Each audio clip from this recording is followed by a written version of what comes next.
Olá, muito boa tarde a todos e todas. Sejam muito bem-vindos ao webinário de lançamento do Floresta 250 Pecuária, um projeto da Global Canopy. Meu nome é Cíntia Leone, eu sou jornalista do Clima Info e eu tenho o prazer de moderar esse evento hoje. Antes de apresentar os panelistas e entrarmos, no assunto que a gente vai abordar aqui, eu gostaria de explicar um pouquinho como o evento vai funcionar, né? Esse evento é bilíngue. Vocês podem optar por ouvir os panelistas originalmente em português, todos eles vão falar em português, ou ouvir a tradução simultânea em inglês. Você precisa clicar no ícone no menu inferior da sua tela, onde aparece um globo. E ali você vai selecionar o idioma.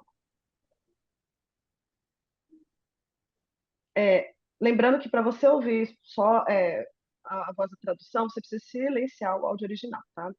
Bom, essa sessão vai ser gravada, então se você por acaso perder algum detalhe, fique tranquilo, porque a gravação vai ser disponibilizada em breve lá no site da Global Canopy.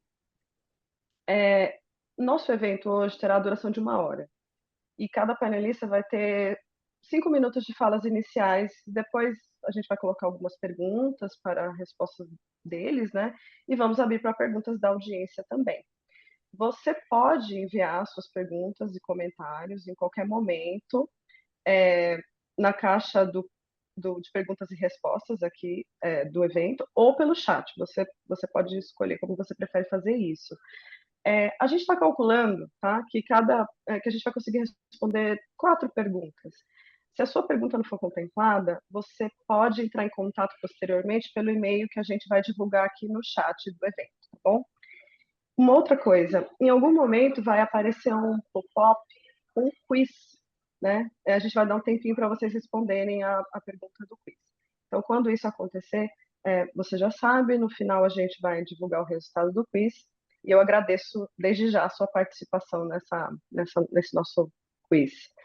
Bom, agora eu vou passar para os nossos panelistas. Opa, já chegou o quiz. Deixa eu só fechar aqui o meu. Desculpe. Só um minuto. Ih, tive um problema aqui.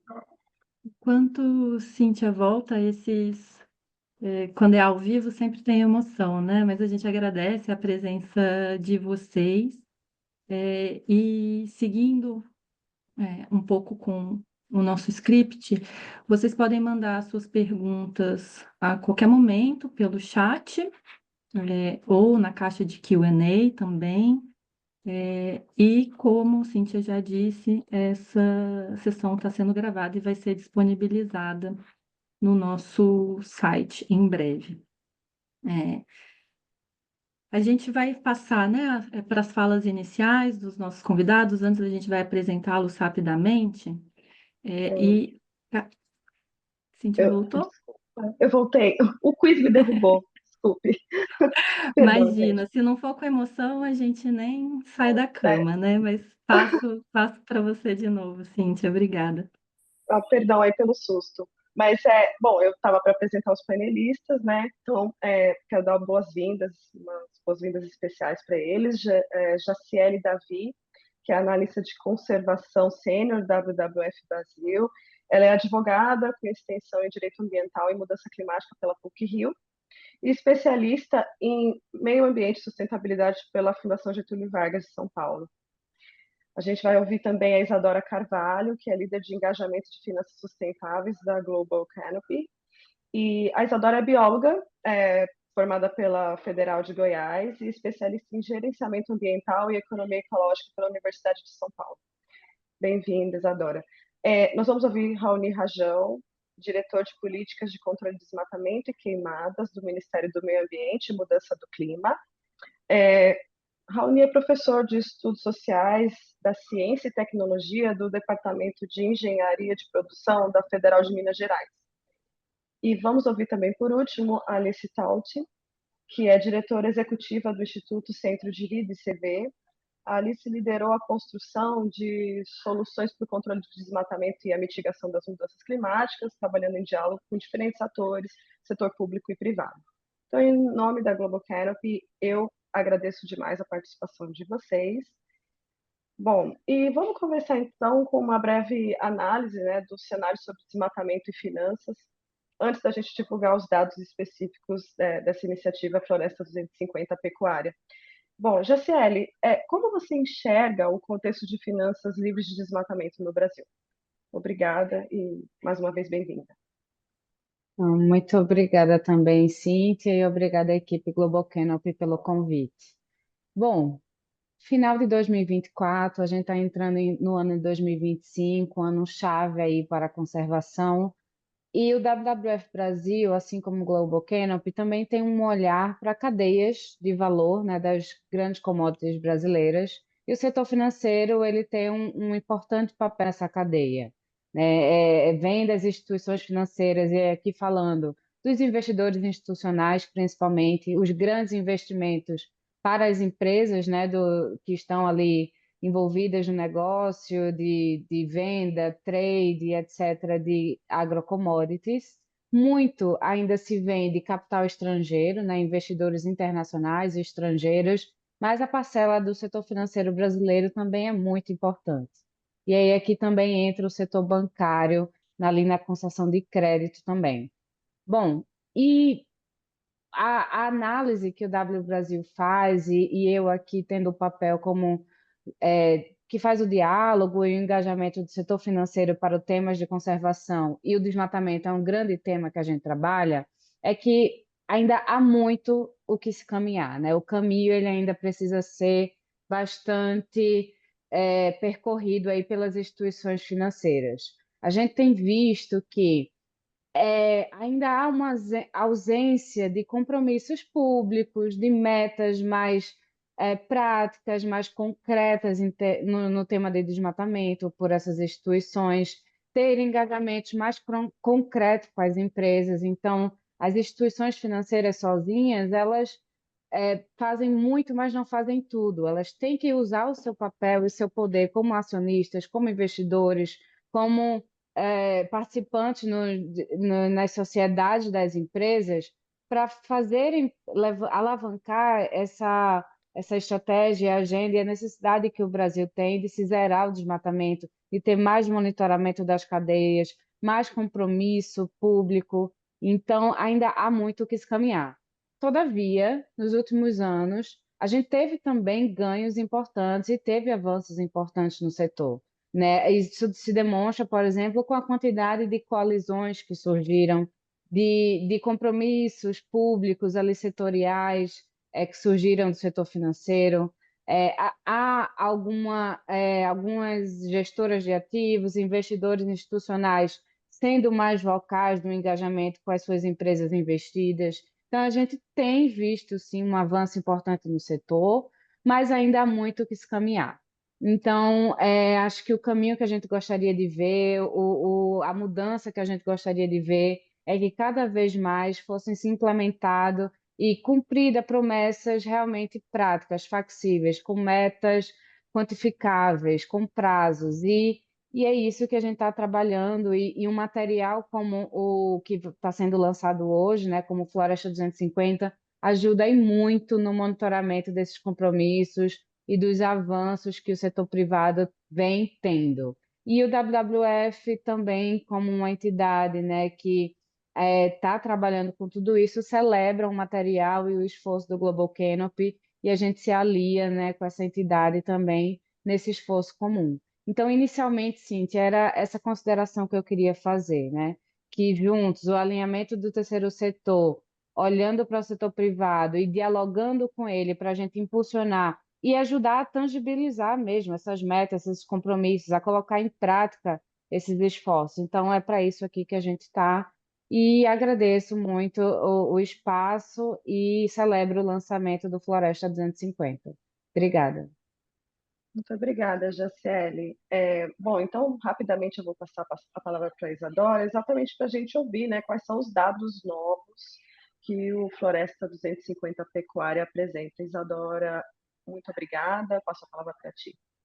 Obrigada, Cíntia. Eu fico muito feliz de estar ao lado de pessoas tão relevantes aqui hoje, apresentando o Floresta 250. E antes de começar a minha apresentação, queria saber se nós já temos os resultados do quiz. Se a gente consegue dar uma pincelada aqui brevemente.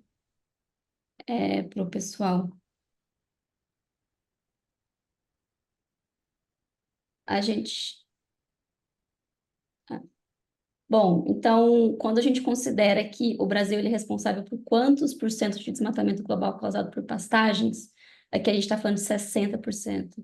Então, 60% do desmatamento que está associado a essa pecuária acontece com essa cadeia produtiva, acontece só aqui no Brasil. E a gente sabe, né, já aqui dentro da nossa bolha, de que o Brasil ele se comprometeu a deter o desmatamento até 2030. Então, a gente tem aí uma baita caminhada a percorrer em poucos anos, e acho que é por isso a necessidade da gente continuar impulsionando essas discussões, essas rodas de conversa, para que a gente consiga, de fato, alcançar essa meta colocada. E essa é um dado bem triste, na verdade, né? Quantas instituições financeiras das 75 que foram avaliadas dentro do Floresta 250 têm, de fato, compromissos relacionados às questões críticas de direitos humanos? Quem respondeu zero acertou. Então, nenhuma das instituições financeiras estão trabalhando na agenda de direitos humanos.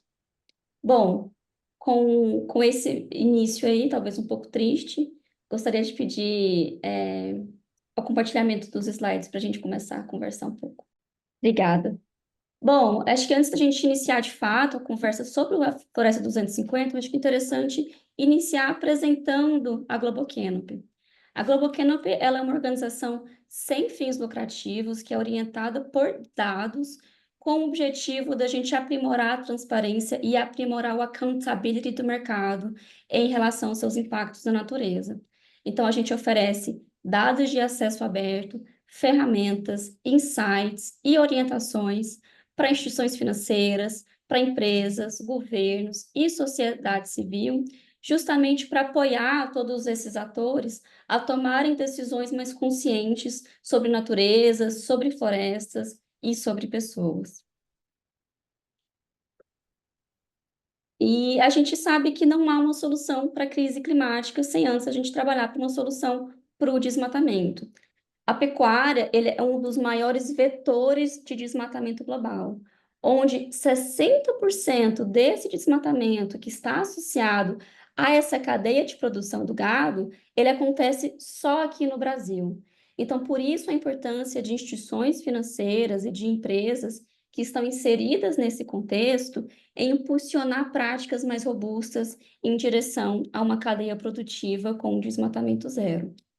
E aí, um pouco aproveitando dessa experiência do desenvolvimento de dados e o contexto específico da pecuária no Brasil, a Global Canopy, aqui apoiado pelo Do Pasto ao Prato, apresenta o Floresta 250 Pecuária. É um novo conjunto de dados projetado justamente para que a gente consiga abordar o desmatamento nesse setor e dentro desse contexto regional, tendo como Brasil como recorte.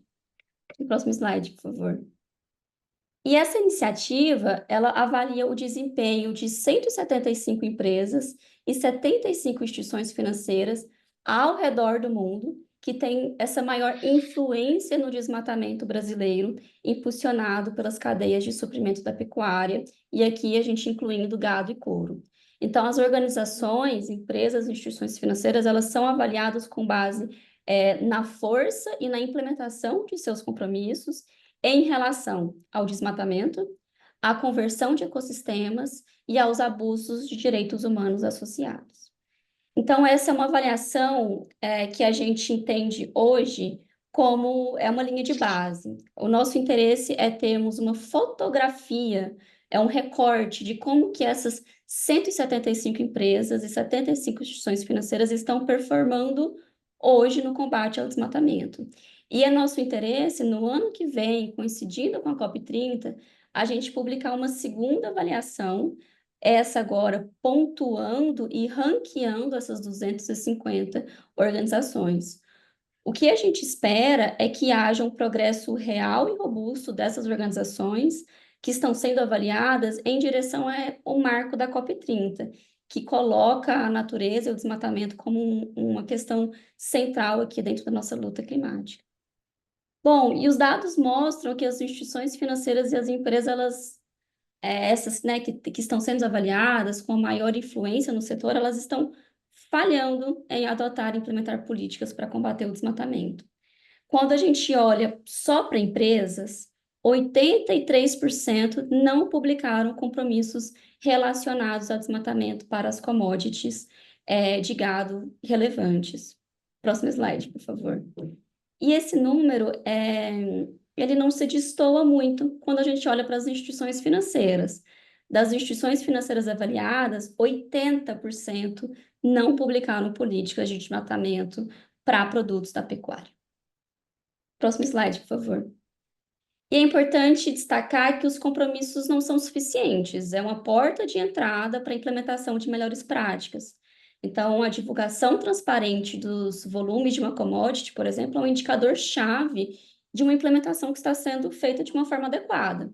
E as empresas avaliadas dentro do Floresta 250, elas ainda têm um longo caminho a percorrer quando a gente olha com maior granularidade para essa temática.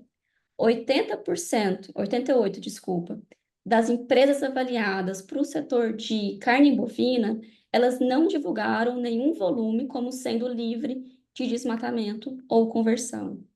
E 91% das empresas que estão sendo avaliadas no setor de couro, elas seguem esse mesmo padrão de nação. Próximo slide, por favor. Bom, esse slide ele é um recorte do fluxo financeiro que está sendo direcionado para essas 175 empresas avaliadas. Essa parte em azul representa os recursos provenientes de instituições financeiras internacionais que estão financiando diretamente essas empresas com a maior exposição ao desmatamento. Esse volume é significativamente maior quando a gente compara com o que está disponível em vermelho, que são as instituições financeiras que têm headquarters aqui no Brasil. E muito alinhado com o que a Jace fez na fala dela. Como a gente tem justamente essa alocação de capital muito vindo do exterior, mas que também a gente tem um fluxo aqui interno dentro das nossas instituições financeiras brasileiras. Então, esse é justamente um insight de que não só o capital brasileiro, mas também o internacional, ele está exposto ao desmatamento que acontece no Brasil, associado à cadeia da pecuária. Bom, e aí vamos, né, olhando com maior granularidade para as instituições financeiras e a sua performance, apenas 8% das que possuem uma política, elas têm um processo de engajamento corporativo. E 6% das instituições financeiras exigem que as empresas tenham mecanismos de rastreabilidade. Esse é um número muito baixo quando a gente considera que são boas práticas ali fundamentais, boas práticas básicas, para que a gente tenha realmente o alcance de cadeias produtivas sem risco de desmatamento. Bom, e o desmatamento, ele não está ali só circunscrito às questões ambientais, né, o impacto ambiental. Ele está intrínseco à violação de direitos humanos. E aí, um outro ponto importante, e um outro indicador relevante que o estudo traz, é que as empresas e instituições financeiras, elas ignoram em grande magnitude os direitos humanos em suas operações. Próximo slide. Quando a gente olha para empresas, 3 empresas, das 175 empresas que foram avaliadas, possuem um compromisso público que abrange as questões mais críticas de direitos humanos. Quando a gente coloca o nosso olhar para as instituições financeiras, nenhuma instituição financeira das 75 que foram avaliadas tem políticas de direitos humanos que está publicamente disponível. Então, atualmente, a natureza, o desmatamento está no centro da atenção. Eu acho que foi-se o tempo que a gente olhava apenas para clima e que clima pautava ali a nossa conversa. A boa notícia é que a gente tem um caminho muito próspero para a ação para a COP30, que será sediada em Belém, e é a primeira vez que a gente vai ter uma COP estando ali no coração da floresta amazônica. A gente tem um caminho assim, viável, um caminho prático para a ação, tanto de empresas quanto de instituições financeiras. Uma outra boa notícia é que essa é uma crise solucionável, a gente tem meios para chegar nesse fim. Quando a gente olha para as empresas, existem alguns passos básicos, alguns passos introdutórios, que devem ser seguidos para que a gente consiga impulsionar a ambição do setor. Quais são eles? Empresa, Avalie a sua exposição, entenda o seu risco, entenda onde você está mais exposto ao risco de desmatamento. Defina e publique compromissos amplos de combate ao desmatamento. E também engaje os seus fornecedores, traz a sua cadeia de valor para a implementação das melhores práticas. Faça disso boas práticas sistêmicas dentro de toda a sua cadeia de valor. E o mesmo vale para as instituições financeiras que têm esse poder de influenciar mudanças e moldar as melhores práticas. Para as instituições financeiras que estão começando a sua jornada, buscando mitigar os riscos de desmatamento em seus portfólios, até a COP30 elas devem, no mínimo, reconhecer publicamente os riscos presentes em seu portfólio, realize uma avaliação dos riscos do seu portfólio e categorize os clientes de alto risco, justamente com esse objetivo de priorizar esses clientes que têm alto risco dentro do seu engajamento corporativo. E também estabeleça políticas voltadas para alcançar o desmatamento zero e avançar nessa jornada em direção a portfólios livres de desmatamento. Então, não ter dados, não ter clareza, não ter visibilidade, esses são argumentos que não são mais plausíveis para justificar uma não ação. A agenda de desmatamento e a agenda de florestas, ela tem os dados e métricas mais avançadas disponíveis para empresas e para as instituições financeiras. Então, não há mais justificativas que embasem essa não ação. E a Global Canopy garante que essa seja uma agenda prática, uma agenda viável, por meio de dados de acesso aberto, métricas, insights e orientações. A gente está aqui justamente de braços abertos para impulsionar essa agenda. E essa é uma apresentação, essa apresentação ela é apenas um recorte, ela é uma fotografia da avaliação de linha de base do Floresta 250. E existem mais dados disponíveis que podem ser acessados no site do floresta.org, onde vocês também conseguem baixar o relatório completo. O relatório em inglês, ele já está disponível no nosso site, onde vocês conseguem ver não só esses highlights que a gente trouxe aqui, esses destaques, mas os dados completos dos principais insights que a gente teve dessa avaliação, e a versão em português ela vai ser publicada logo menos. Bom, é isso, eu agradeço a atenção, eu fico à disposição para responder quaisquer dúvidas que a audiência tenha, e agradeço o espaço. De volta para você, Cíntia. Muito obrigada, Isadora, por por resumir esse diagnóstico bastante detalhado, que o pessoal pode conhecer no site um pouco mais de detalhamento ali, e também pela lista de recomendações que você rapidamente apresentou aqui. E com esse gancho, eu passo a palavra para o Raoni, perguntando isso, né? Encerrar o desmatamento na cadeia da pecuária, qual o papel que as empresas, as instituições financeiras podem desempenhar nesse sentido? Obrigada, Raoni. Obrigado, Cíntia, né? Obrigado aí, né, pelo pelo convite, né? Então, a gente tem que, assim, vou começar trazendo um número, né, que eu acho que nos ajuda a entender, né, o tamanho do esforço, né? Nós tivemos ali, né, uma atividade realmente bastante intensa desde o começo do ano passado para poder conseguir retomar as nossas políticas de controle do desmatamento, né? Mas, obviamente, né, isso significa mais ação de campo, mais multas, mais embargos, né, e também o fortalecimento das regras do setor financeiro, que eu vou estar chegando no momento, né? Mas, dos embargos realizados pelo IBAMA, né, esse foi um estudo até publicado com pesquisadores do INPE, né, somente 23% da área embargada pelo IBAMA nota-se evidência de regeneração natural. Ou seja, em 87% dos casos, né, nós temos ali evidências que, desculpa, em 77% dos casos, nós temos evidência que efetivamente a área continua com atividade agropecuária, porque, né, quem conhece a Amazônia sabe como é que é o processo de desmatamento. Uma área desmatada, depois de alguns anos, ela se regenera naturalmente, né? O que significa que nós temos ali uma quantidade significativa de atividade legal acontecendo nessas áreas, e esse boi que está, né, nessa área de pastagem, essa produção de grãos que está acontecendo nessa área, ela é financiada por alguém e esse boi ele não morre de velho, ele é vendido para alguém. Então, se nós não tivermos ali, né, um apoio, né, uma integração de esforços mais firme vindo do setor privado, dificilmente o governo sozinho vai conseguir impedir e chegar no desmatamento zero, né? Então, acho que isso é uma primeira realização, né, muito importante, né?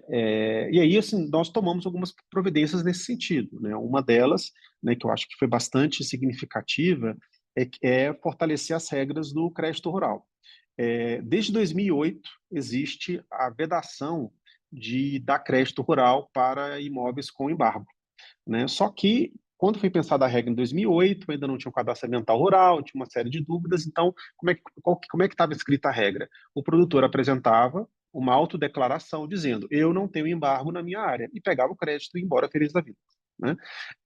A partir de 2017, né, você começa a ter algum cruzamento de dado avançando dentro do Banco Central, com que inclusive a gente trabalhou muito, eles avançaram muitíssimo, né, nesse período, né, onde eles pelo menos começaram a vetar o crédito que cai dentro de um polígono de área embargada pelo IBAMA, né, mas não existia ali uma definição do que era imóvel, né, e aí uma mudança importante que nós introduzimos foi dizer, olha, o imóvel rural é o cadastro ambiental rural, né? E aí começou-se, então, finalmente, a ver a combinação de dados, com o trabalho, né, que nós fizemos aí junto com o Banco Central, para poder bloquear esse crédito, né? E também outras mudanças, né? Porque você tinha antes a possibilidade de ter um imóvel quase completamente inserido dentro, inclusive, de uma terra indígena, dentro de uma unidade de conservação de proteção integral e ainda assim conseguir obter o crédito, né? E nós conseguimos, né, deixar claro que se o imóvel tiver sobreposições desse tipo, que indicam ali a existência de alguma atividade, né, ilegal, pelo menos não resolvida, né? Não sei, obviamente,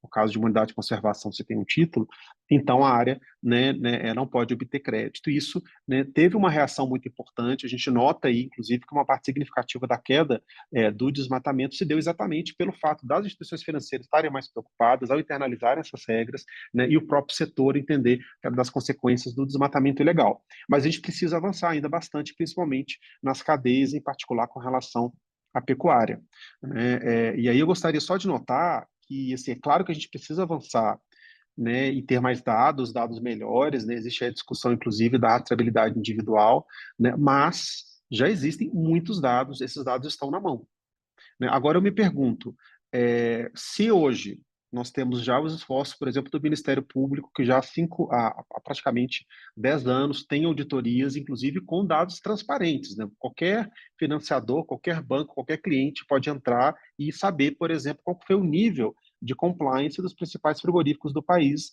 nesse quesito, né? Isso se reflete em um juros mais barato ou mais caro hoje, né? Isso se reflete em uma decisão, né, também de mercado, né? E mesma coisa, fala-se de rastreabilidade individual, que é possível avançar. Agora, nós temos já, né, como no caso do estado do Pará, outros estados estão avançando, soluções que inclusive estão online. Hoje, no estado do Pará e também em Minas, nós estamos falando de 1.400.000 imóveis, é possível entrar, colocar um código CAR e saber se aquela pessoa está desmatando ou não, etc, etc, inclusive se ela compra bezerro de outras áreas com desmatamento. Esse dado já está sendo utilizado, né, efetivamente, diariamente, né? E aí, se ele não está sendo utilizado diariamente, nem os resultados do Ministério Público, vai ser um sistema melhor, vai ser uma rastreabilidade individual, vai ser uma solução milagrosa, uma bala de prata que vai mudar essa situação. Então, acho que a gente tem que começar a, de fato, né, ter essa conversa sobre como melhor utilizar as informações já existentes, as evidências já existentes, né, em vez de esperar uma solução, né, que nunca vem e que acaba atrasando aí a implementação das ações tão necessárias para nós conseguirmos chegar no desmatamento zero. Obrigado. Muito obrigada, Almi, por mostrar que ainda tem muita coisa para ser feita. E aí, pegando também o gancho no que você acabou de falar, eu jogo essa pergunta mais específica para a Alice e para o Alt. Alice, quais são os desafios que o setor privado tem pela frente aí nesse contexto? Muito obrigada. Obrigada, Cíntia. Antes de responder, eu queria dizer assim, o prazer que é de estar aqui com a Global Canopy, que é uma instituição que eu admiro muito, e Queria só assim, explicar de qual lugar que eu estou falando. Assim, eu trabalho há mais de 15 anos em Mato Grosso, na verdade quase 20 anos, e o foco do trabalho que eu faço tem sido muito voltado para questões de transparência, de redução do desmatamento, de compromissos entre atores, monitoramento desses compromissos. E aí eu faço isso no ICV, no Instituto Centro de Vida, que é um lugar que é muito, uma organização que especialmente adequada para isso, porque é uma organização que tem 33 anos de trabalho em Mato Grosso, então uma legitimidade local super forte, 20 anos na Amazônia, e que trabalha muito baseado em dado. Tá me falando que eu tá, o, o sistema está falando comigo, mas era do Zoom. E o ICV trabalha muito baseado em dado, mas também trabalha muito em parcerias, né? A gente entende que soluções não podem ser do ICV, elas têm que ser da sociedade, elas têm que ser construídas com os produtores, elas têm que ter essa construção coletiva para realmente funcionar. E além de ser uma organização assim que eu me orgulho bastante de trabalhar, o ICV trabalha em Mato Grosso, que é um lugar também, um laboratório para desenvolver soluções desse lugar. O Mato Grosso, para quem não conhece, é um dos celeiros do Brasil, 8 a 10% da soja mundial, o maior rebanho do Brasil, mas muitas vezes a descrição que se faz de Mato Grosso, ela fica restringida a isso. E, na verdade, Mato Grosso é também muita floresta, é também muita água e muitas populações tradicionais e 45 povos indígenas, 45 etnias indígenas, 45 formas 45 línguas, cosmologias. Então, a gente vive num estado onde a gente realmente está no olho do furacão da crise climática, muito concentrado em questões comerciais, com uma pecuária muito forte, uma soja muito forte, mas também tentando manter a floresta em pé. E aí, como já foi falado, assim, hoje a gente já sabe que nesse setor de Mato Grosso, 60% das áreas desmatadas, elas são depois transformadas em pastagens. Isso não quero deixar isso claro, isso é uma pecuária extensiva, sem investimento. Então, não é assim o progresso que chega no lugar da floresta. Na verdade, assim, muitas vezes um ciclo de pobreza e de questões sociais que vão se alastrando em cima da floresta. Acho que a apresentação, a fala do Raoni mostra que a gente tem um cerco do desmatamento que está em via de fechamento. Os números que a gente vê, que a gente viu nos últimos dados do PRODES mostram isso. No entanto, e eu queria também falar o quanto que esses arranjos como o Banco Central, o trabalho que está sendo feito de fiscalização é fundamental. Mas o fato é que o Código Florestal hoje ele continua mal implementado, a gente tem problemas de acesso às informações de rastreabilidade. Então, embora o esforço público seja muito consequente hoje, a gente vê que está faltando um ator, que é o ator do setor privado. Eu queria terminar minha fala falando quanto que hoje, no chão da floresta, isso tem sido uma questão ideológica trabalhada de forma ideológica. Eu acho que isso precisa ser dito, assim, porque pensando assim que esse é um webinar com um público internacional, eu acho que as empresas, os financiadores, elas precisam entender que precisa sim demonstrar um posicionamento e precisa sim de compromisso no sentido do Estudo Floresta 2050. A gente teve recentemente uma nova legislação em Mato Grosso que acabou enfraquecendo a moratória da soja, mas que, na verdade, está endereçando a maior parte dos acordos contra o desmatamento.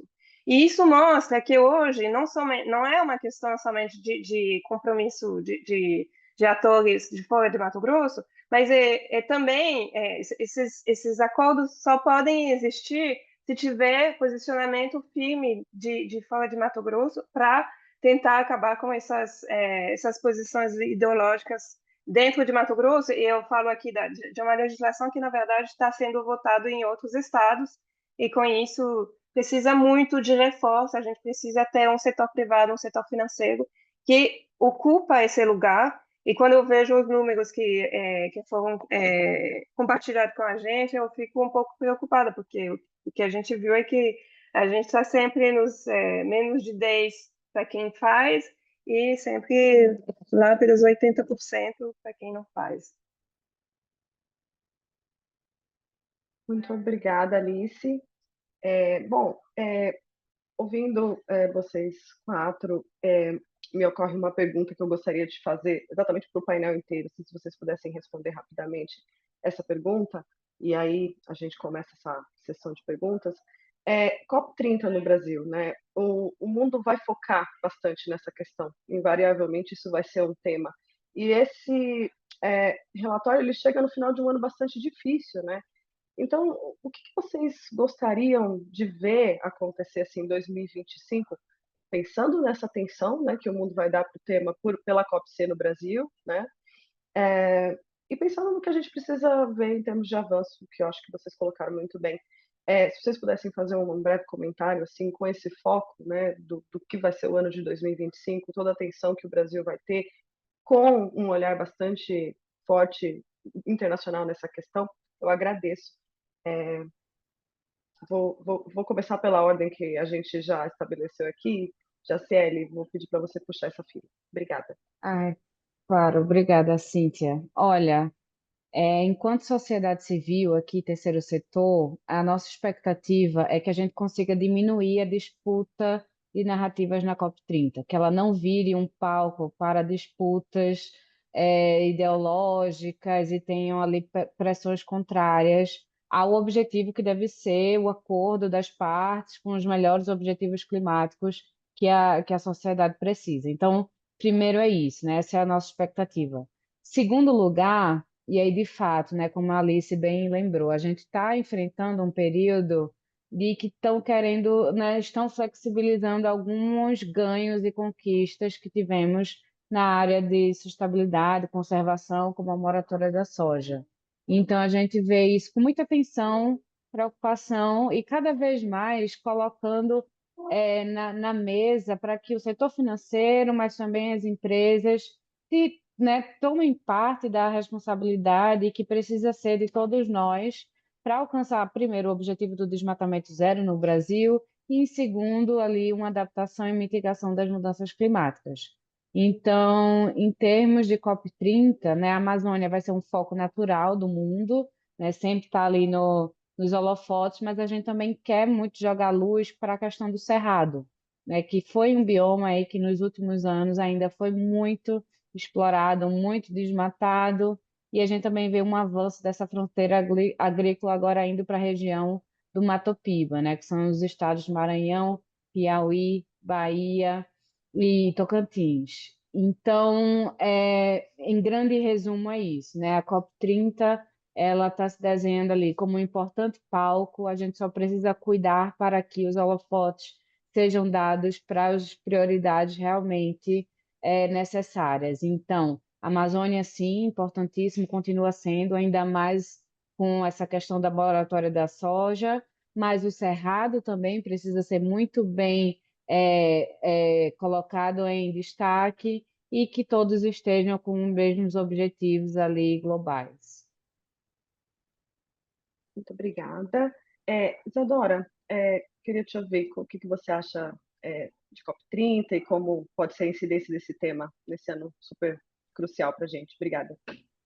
Eu acho que a gente tem que ter muito claro em mente que a COP30 ela não é um portal mágico onde a gente vai chegar ali em novembro e todos os nossos problemas irão automaticamente desaparecer. Eu vejo alguns discursos considerando muito como sendo essa trajetória até novembro do ano que vem como ampulheta mágica, onde todo mundo vai começar a fazer tudo de uma vez e chegar lá vai ser exatamente zero. Não vai ser isso que vai acontecer. Mas o que a gente precisa ver, eu acho que um pouco do que o estudo traz, é justamente esse recorte de onde estamos, de onde a gente precisa chegar. A COP30, ela colocou pela primeira vez, eu sinto, e acho que também um pouco impulsionada por termos a COP16 aqui em solo latino, é justamente natureza, desmatamento e bioeconomia agora dentro da pauta climática. Então, o que eu quero ver, na verdade, é a implementação. Eu acho que compromissos é muito bom ter, eu entendo como é um ato de boa-fé. É um ato de boa-fé que que empresas e instituições financeiras colocam ali dentro dos seus documentos de que querem fazer, mas a gente precisa que isso seja implementado pelo setor privado. E a gente precisa que haja uma união, uma ação coordenada entre setor privado e governo, para que todos ali entendam os seus papéis e que a gente tenha clareza de que forma que esses papéis estão sendo desempenhados também. Então, aí a importância da gente dar transparência e o reporte do que está sendo feito, para que a gente consiga priorizar aqueles que estão liderando a agenda, mas também colocar a bordo aqueles que precisam iniciar na sua jornada.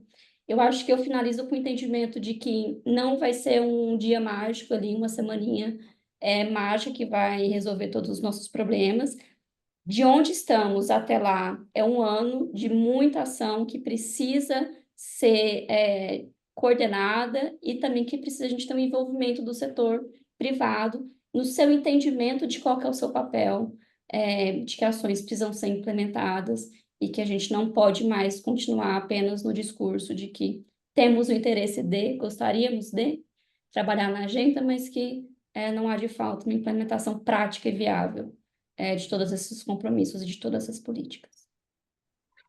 Obrigada, Isadora. Bom, a Isadora falou bastante sobre a necessidade de implementar aquilo que a gente já tem como acordo, né, como compromisso, como, prática. E os primeiros sinais que o governo tem emitido sobre qual é a prioridade brasileira para a COP30 tem a ver com transformar o processo da Convenção de Clima num processo que implementa, né, os acordos que são obtidos. Que eu vi, Raoni, como que você vê a COP30 especificamente nesse tema, que a gente sabe, pela natureza da origem das emissões brasileiras, será um tema importante na COP30, de qualquer forma. Então, agradeço se você puder compartilhar. Obrigada. Obrigado, Cíntia. Não, então, a COP30, ela, sem dúvida, vai dar uma ênfase especial, né? Vai colocar os holofotes na direção da proteção das florestas, não só no Brasil, mas em todo o mundo, né? Então, nós vemos como sendo um momento de consolidar boas práticas, consolidar atividades que já estão acontecendo, né? Primeiro, porque nós vimos qual que é o efeito do desmonte de políticas públicas, né? Assim, de certa forma, política pública é uma infraestrutura, como é na internet que nós estamos utilizando aqui. Quando ela para de funcionar, que a gente percebe que ela estava andando bits e bytes a cada milissegundo para poder possibilitar essa comunicação. É a mesma coisa o trabalho de todo esse conjunto de instituições públicas, né? Não só do Ministério do Meio Ambiente, mas também nos outros ministérios que atuam nessa direção, né? Daí a importância da gente conseguir consolidar isso, né? E aí também é importante avançar, né? Eu citei essa questão, né, do desmatamento nas cadeias produtivas. Vale notar, não é toda a produção agropecuária, né? No caso da Amazônia, no Cerrado, nós estamos falando aí de menos de 20%, né, dos imóveis, né, e da própria produção. Se for olhar o Brasil como um todo, né, assim, só 2,6% dos imóveis do Brasil tem desmatamento que não respeita a reserva legal após 2008, né? Então, assim, é uma fração pequena, né, mas obviamente é uma fração que consegue interferir não só, né, numa questão de imagem, mas no clima, né, regional e no clima global. Então nós precisamos, né, de fato avançar, né, e também, né, gostaria de enfatizar a necessidade da gente, através do papel do Brasil enquanto presidência da COP, poder conseguir fechar, né, temas cruciais ligados às negociações, transição justa, né, também avançar, né, na criação de um mecanismo, né, o TFFF, ou seja, que é um mecanismo que paga por hectare conservado, né, através de uma espécie de fundo, né, autossustentado que vai estar gerando esses pagamentos, né, não só para o Brasil, mas para outros países tropicais também, né, porque nós precisamos também de uma solução para poder fazer com que os recursos cheguem na ponta, né, inclusive no contexto de desmatamento zero, onde os recursos de RED+, crédito de carbono, etc., não estarão mais presentes. Então, essa é um pouco alguns elementos aí da nossa visão com relação à COP30. Muito obrigada, Raoni. E aí, só para encerrar essa primeira rodada, assim, Alice, qual que é a sua perspectiva para a COP30 e como esse tema pode incidir? Se a gente vai ter uma oportunidade de ampliar esse debate com a COP30, como você vê? Te agradeço. É, Cíntia, eu acho que assim, eu tenho muito essa visão que a Isadora colocou de que estou um pouco cansada dessa COP30 como uma solução mágica, mas ao mesmo tempo, assim, eu acho que a floresta amazônica, a gente esquece às vezes que ela continua sendo um território em disputa, assim. A gente tem entendimento, visões do mundo, visões do que é a questão ambiental que são que estão o tempo todo em falas muito ideológicas. Então eu acho que assim, querer ou não, holofotes como esses são necessários. E como o Raoni falou na primeira fala dele, tem muitos dados hoje. A gente sabe, assim, dados, é científico, assim, a gente sabe o que é desmatamento legal ou ilegal, a gente sabe aonde acontece, a gente sabe quais são as propriedades. Então, ter os holofotes ajuda as pessoas a se posicionar. Eu acho que a gente que uma cópia é isso, grandes anúncios. A gente, infelizmente, é só isso, né? Grandes anúncios, monitoramento dos engajamentos e tentar ser o menos ambíguo possível nos anúncios que vão ser feitos para eles poderem ser implementados.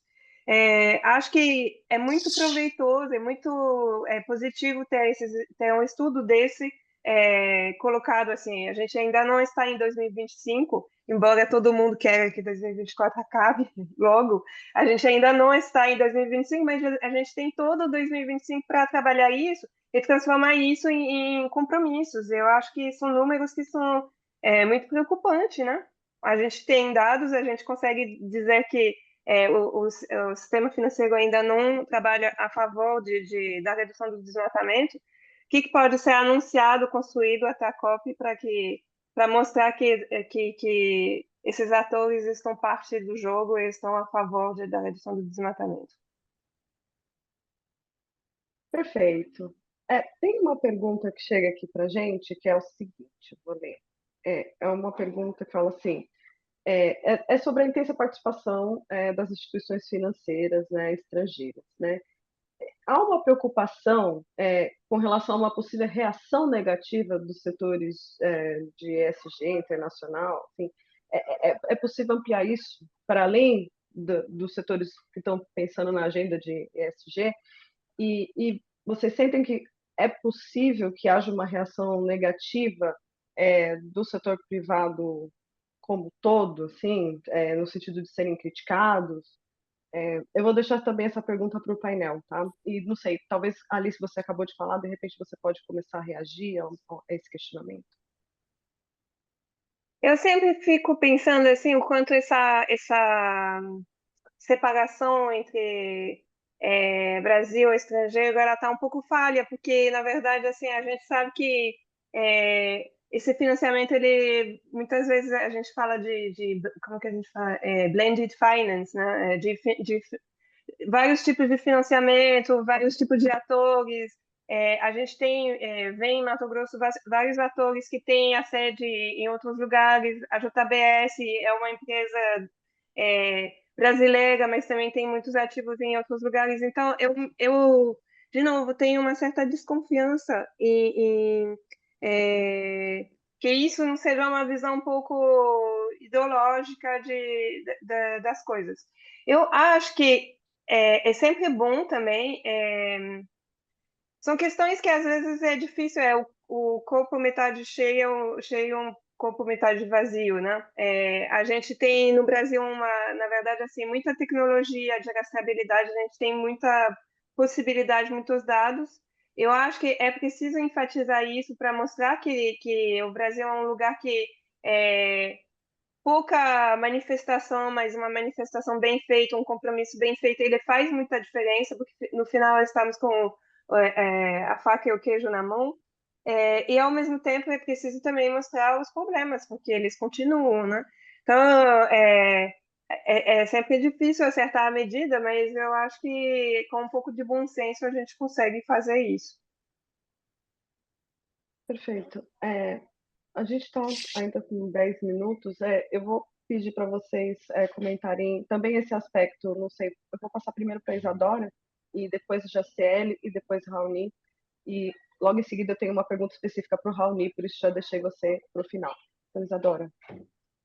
Obrigada, Cíntia. Eu fico um pouco dividida com essa pergunta, porque, ao mesmo tempo que tem esse ceticismo ESG de algumas instituições financeiras internacionais, acho que principalmente ali a dos Estados Unidos, quando a gente olha o nível de maturidade, da forma como alguns critérios de finanças sustentáveis estão sendo implementados, as instituições financeiras internacionais elas costumam ser muito mais abertas, a começar a adotar essas melhores práticas, principalmente quando a gente olha para a pecuária, do que quando as instituições financeiras brasileiras. Eu acho que quando a gente compara os níveis de maturidade, as instituições financeiras, algumas delas, não vou generalizar, mas elas ainda estão tentando entender os pontos de conexão com o clima, como elas conseguem operacionalizar, ao mesmo tempo que é tudo muito, elas estão muito envolvidas, né? Tudo muito intrínseco para a gente. A gente está aqui todo mundo num contexto regional, dividindo o mesmo espaço, e esse mesmo contexto. Então, eu acho que pode ter sim esse ceticismo, concordo com a Alice de que ele também é um pouco de ideologia, muitas vezes, mas que eu acho que o escrutínio está muito grande ultimamente, da sociedade civil, principalmente, e também dos governos. Então, tudo bem ter esse ceticismo, mas ele não vai longe, eu acho, do meu ponto de vista. A pressão vai chegar em algum momento e elas vão ter que deixar isso de lado para começar a agir. Perfeito. Jaciele. Eu compartilho do mesmo sentimento assim da Isadora, também tenho essa preocupação. Eu queria adicionar um fator. De fato, o setor financeiro estrangeiro ele amadureceu um pouco mais rápido, ou pelo menos ele começou a se movimentar primeiro do que o nacional. Então já criou protocolos, tenta fazer ali um assessment, uma avaliação do seu portfólio, entraram em projetos de engajamento, iniciativas, coalições, isso é um fato. Todavia, ainda tem uma ausência de concretude nesse engajamento, das metas, efetivamente colocar em prática esses compromissos que às vezes acabam assinando. Isso é um fator. Segundo fator é que ainda esse olhar segmentado da empresa, que tem um setor de ESG, ou tem um setor de sustentabilidade, é ainda uma ausência de ambição mesmo, de entendimento da realidade, que não colocam essa questão de sustentabilidade, da avaliação de risco relacionado ao social também, a direitos humanos, como algo central do negócio das empresas. Tem que acabar esse olhar setorizado para o ESG, para o ambiental, como algo que tem horas, tem momentos que é muito valorizado, é muito incentivado, é colocado energia, e em momentos de crise, em momentos que não está sendo mais tão lucrativo, talvez, olhar para esse setor, é deixado de lado. Então, a gente vê, por exemplo, no Norte Global sendo colocado de lado iniciativas ou projetos de sustentabilidade por causa de questões de guerra, questões humanitárias, questões outras. Mas não é algo que pode ser colocado de lado em momentos X, Y ou Z ter maior prioridade ou não. E aí, só para complementar com um comentário que veio também no chat, então, mudando o contexto político, há um medo, sim, que as empresas e o setor financeiro acabem deixando essa questão de sustentabilidade, de olhar para o desmatamento, de olhar para o risco dos seus negócios em segundo plano, porque o contexto político vai estar mais conservador, vai estar mais propenso a narrativas conservadoras, negacionistas, anticlimáticas. Então, é uma preocupação e o nosso trabalho aqui, enquanto W Brasil, enquanto outras entidades, até o governo, é de manter viva essa importância de se olhar para a questão do uso do solo, de uma boa gestão do uso do solo, transparência e rastreabilidade de cadeias, responsabilidade de todos os elos da cadeia de valor. Então, assim, é um trabalho que a gente tem que manter e a cada vez mais colocar energia para que não mude a depender do contexto, né? Essa preocupação ela deve ser sempre central e primária, porque sem um meio ambiente equilibrado, a gente não tem uma sociedade igualitária, a gente não tem uma sociedade saudável e aí, consequentemente, também a gente não vai ter um bom desenvolvimento econômico para os países. Então, é isso, assim, minhas considerações. Obrigada. Perfeito, muito obrigada. E aí, passando para o Raoni, já queria aproveitar para emendar uma pergunta que está um pouco relacionada, né? Além de querer te ouvir sobre uma possível reação negativa no setor privado, tem uma pergunta pontual sobre como está a adesão à iniciativa de rastreabilidade no Pará, né? Tem adesão, tem aceitamento, tem aceitação disso? Então, assim, se você pudesse comentar um pouco emendado, e aí a gente já se encaminha para o encerramento. Obrigada, Raoni. Obrigado, Cíntia. Então, assim, o setor privado é algo muito heterogêneo, né? Então, você tem hoje, sim, uma parte muito importante do setor privado que gostaria de trazer mais recursos no Brasil, né?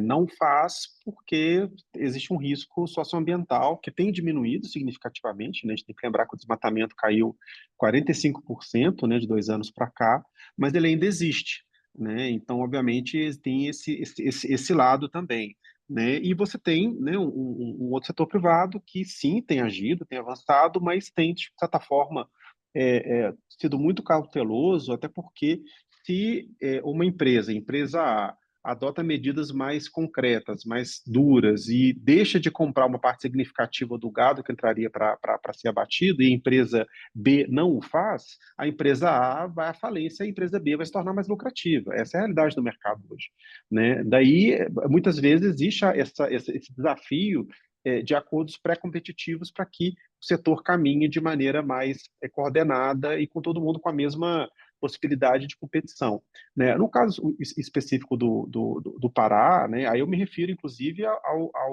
às auditorias, né, feitas pelo Ministério Público nos últimos 10 anos, né, que tem um acumulado de uma experiência muito grande, né, e que a minha leitura é que, apesar da disponibilidade de dados, apesar da rastreabilidade completa já existir, ou seja, 100% dos imóveis sabe se compra gado ou não de desmatamento, direto ou indiretamente, né, o uso disso no dia a dia ainda me parece limitado, né? O que me faz pensar que talvez a gente tem que gastar mais energia não só na produção de novos sistemas de novos dados, mas no uso dos dados dos sistemas e dos resultados, inclusive das auditorias já existentes, né?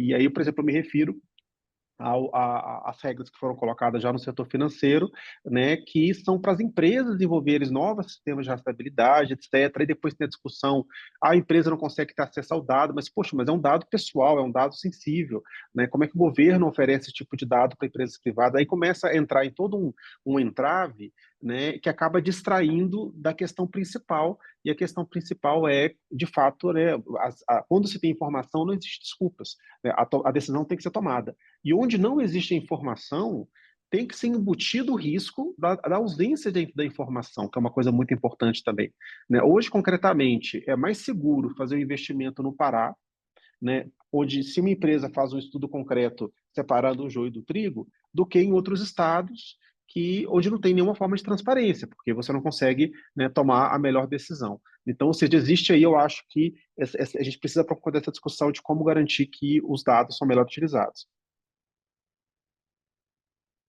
Perfeito, muito obrigada a todos. É incrível como o tempo é sempre curto para discussões interessantes, né? O tempo passou voando aqui, então a gente vai precisar encerrar.